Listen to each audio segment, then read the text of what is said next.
In the early 1920s, a team of fossil hunters from the American Museum of Natural History in the Gobi Desert discovered dinosaur fossils. While this is a big discovery for most paleontologists, the team was disappointed. They were not searching for dinosaurs, instead, they were looking for fossils of early humans. Finding dinosaurs showed they were in the wrong place and time. At that time, scientists didn't know where humans came from, so many began searching for the cradle of humankind in different parts of the world, including Europe, Southeast Asia, and even mythical lost continents. No one knew where to look because humans are found all over the world. In the 19th century, Charles Darwin's theory of evolution suggested that finding the fossil evidence of human origins would shed light on our past, but it was a tough search because no one knew where to start looking.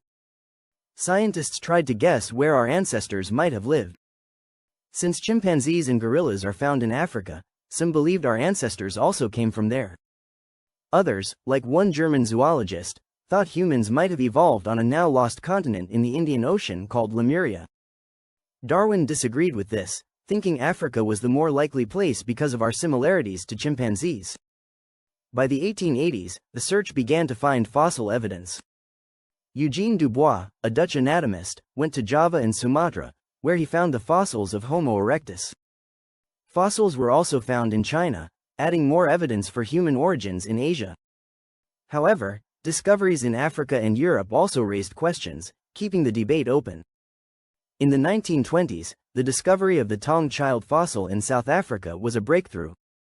It helped many scientists believe that Africa was the true cradle of humankind. As more fossils were discovered in Africa, including Sahelanthropus and Lucy, the idea of an African origin became widely accepted. The search for where Homo sapiens first appeared was much harder to determine. Although Homo erectus left Africa, it wasn't clear if Homo sapiens, our species, evolved there or somewhere else. By the late 20th century, two main theories were discussed: the multi-regional hypothesis and the out-of-Africa theory.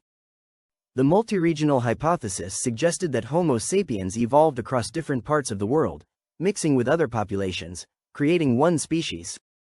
The out-of-Africa model proposed that Homo sapiens first evolved in Africa and spread to the rest of the world only after that.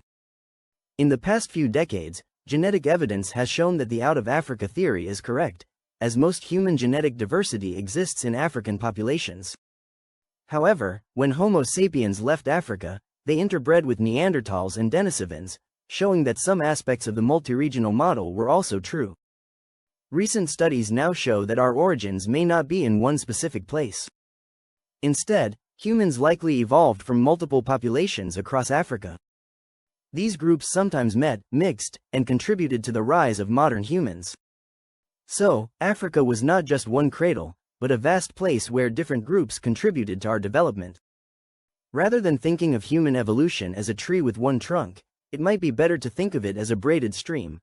A complex story of migrations and interactions that unfolded over time and space. Humans have never been isolated, and even in our earliest days, we were interconnected.